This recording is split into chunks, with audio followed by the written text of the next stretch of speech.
Well, welcome back to a new video or series of videos on the Triumph Roadster. In fact, this series has taken me the best part of a year because we've been doing the brakes. The brakes which have been causing no end of trouble and have been deemed the demonic drum brake saga as a result. So what happened first was in January 2023 I came back with a new set of what I thought were correct Series 2 Land Rover cylinders for the fronts and rear brakes. I knew that there would be some modification required, which was duly done, and I then had the rear lines remade and the Flexi hoses done, both front and rear. What then followed was the realisation that I'd been sent the incorrect brake cylinders. So then, after a number of months, I was able to procure another set from the same supplier.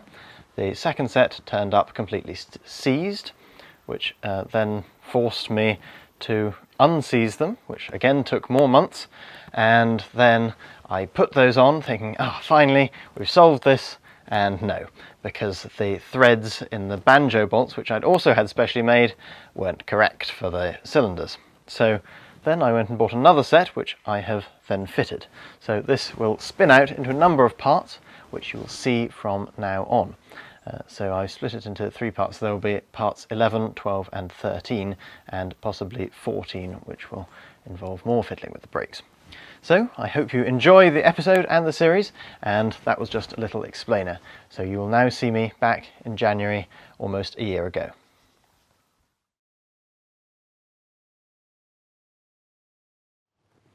Well, welcome back to a new video. Today, once again, we are working on the Triumph Roadster, and after having got the engine running not brilliantly last time, we have since been working on it and have done various things such as a compression test, which I'm pleased to report reveals 120 psi roughly across all four cylinders, which does go some way to confirming that the engine was rebuilt at some point prior to our ownership, probably in the 1980s. When the car was last in some sort of use. Other than that, we've had it running, we've adjusted the mixture slightly, and it is getting better gradually. We've peered into the top of the radiator and we can see that the water pump is working because there's a good flow of water through there. And today we're going to be running the engine a little bit more, gradually fettling and improving it, and I'm also going to be working on the brakes. I've acquired a number of different bits of brake. These are all from a Series 1 short wheelbase Land Rover, and I am informed by the club that they should fit pretty well. There are a few things which may need adjusting. For example, on the front, the Flexi hoses will need to be remade with a smaller size of banjo bolt.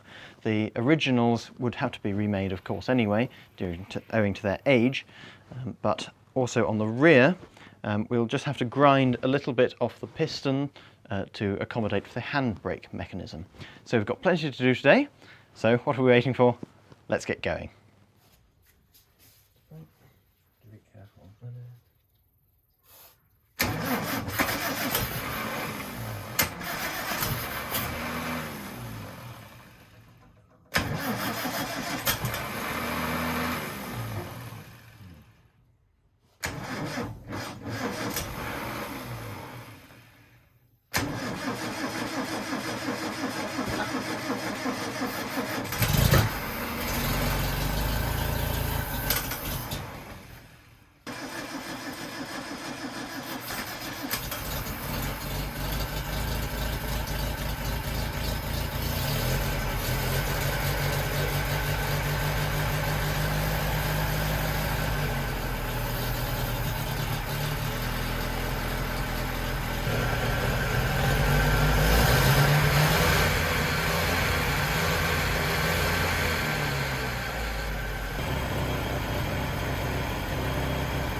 I'm going to start over here on the driver's side front wheel, and we're going to first, of course, take off the wheel, and then we can take the drum off and look at the brakes.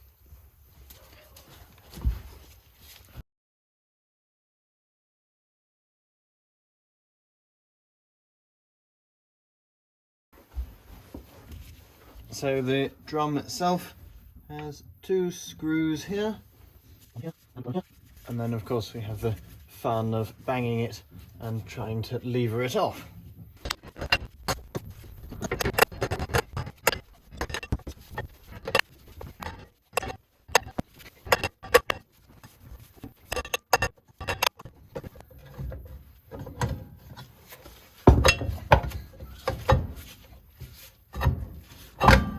Oh, there we are. Gosh. I'll put those screws back in just loosely.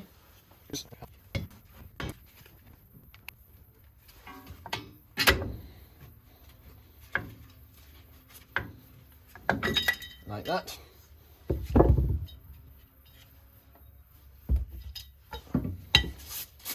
And now we need to look at the best way to remove the cylinder itself. It's held on at the back with 2 nuts.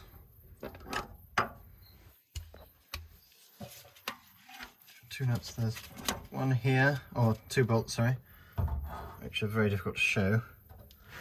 There's one here and one here. And there's this banjo bolt with the Flexi hose on it, because the trunnion goes right up to almost to the backing plate of the drum brake. So of course we need to remove the Flexi hose because we'll have to have new ones made up, and we need to, when we have new ones made up, ask them to fit a smaller size banjo bolt to fit the smaller Land Rover cylinders.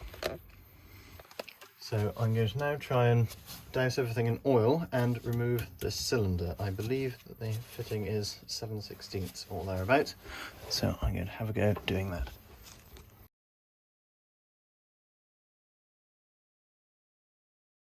So I've now just about got everything off on the back.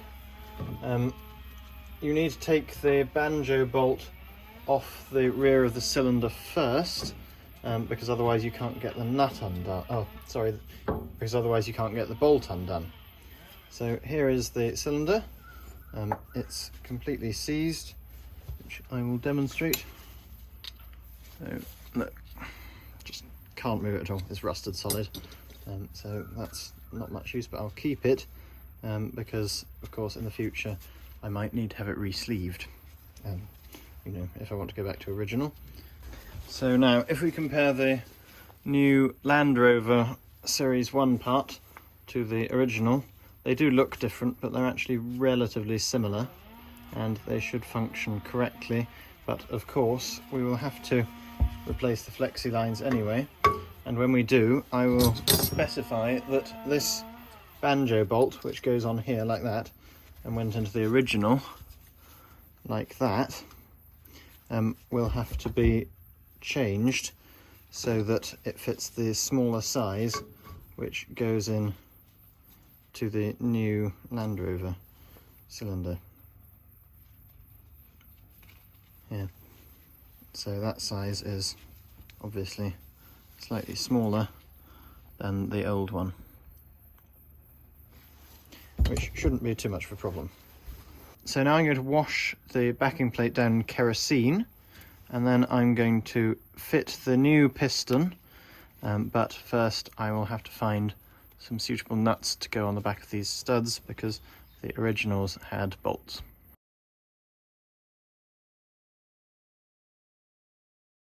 So that's the backing plate and the hub all washed down with kerosene. Now I'm going to actually try and take off this Flexi hose before I put anything back on here, so I think it might be easier for access. Just in here I've put the light on so you can see. It goes through there, and there's a little round hole in the bodywork or the chassis on which it bolts onto which it bolts. So I'll nip in there with a spanner and hopefully there's enough access that I can get it off.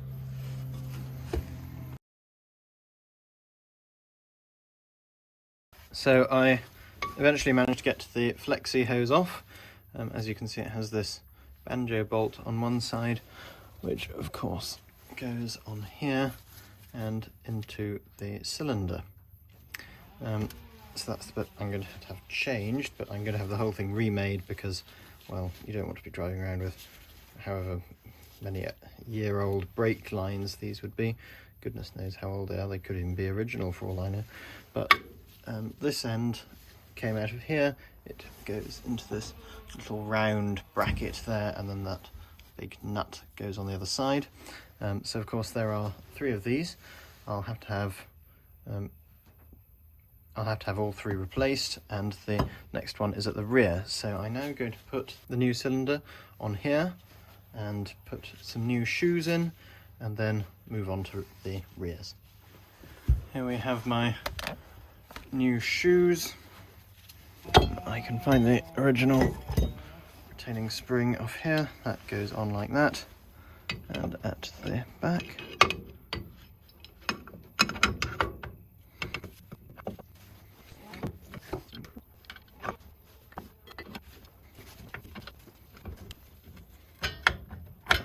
That all goes in like so.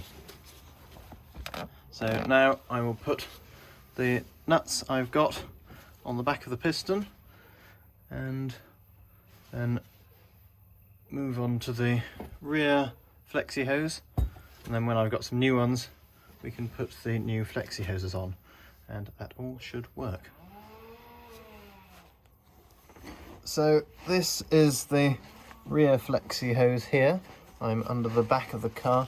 You can see the filthy diff behind, and I can't even see what size the nuts on the end are, so I'm just going to try and clean it off a bit so I can get it undone.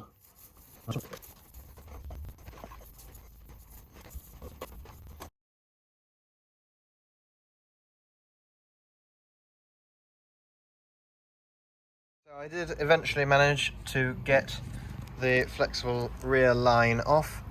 I could not get that joint out there for love nor money, so I just took it off at the T-junction. I'll work on removing that now, but while I've taken the lines out at the T-junction, it may be easier to have them actually remade in stainless steel, because they are in a bit of a state as it is, so I think that may be a better option. And then I can also specify the Land Rover size of joint onto the cylinder. So speaking of the rear cylinders, here they are. That'll be the next job. I'm going to take off the shoes and take out the cylinder and put in the new one. So that should be comparatively easy. So I'll have a go at doing that now.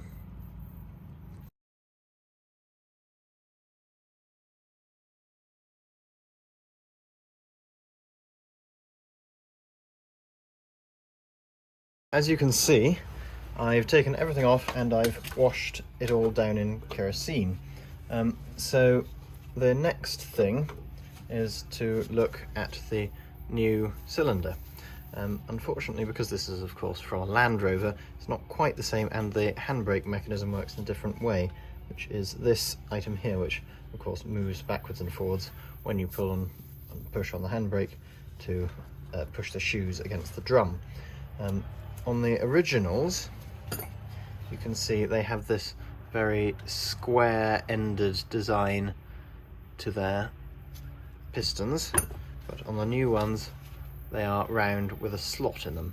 So all we're going to have to do is grind a tiny bit off this piston here, just so it'll clear the handbrake, and then we can bolt it back on to the back plate.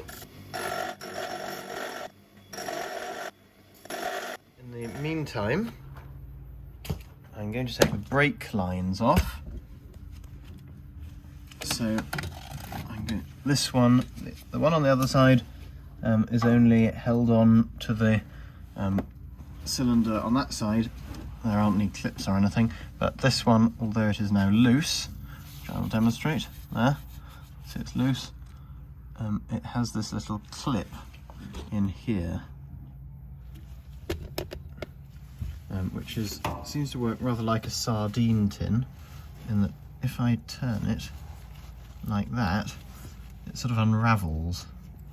So I'll unravel the special sardine tin clip and hopefully be able to remove this brake line and then the one on the other side, and that should allow me to take the brake lines out and have new ones made up with the intention of fitting the new cylinders.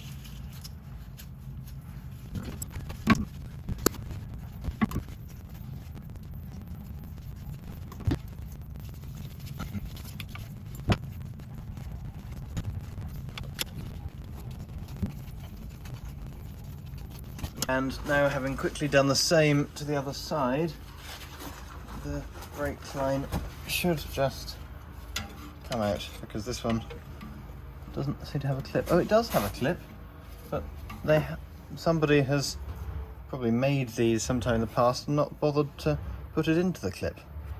Oh well, I can do that when I have a new one made and we can put it back in properly. Good.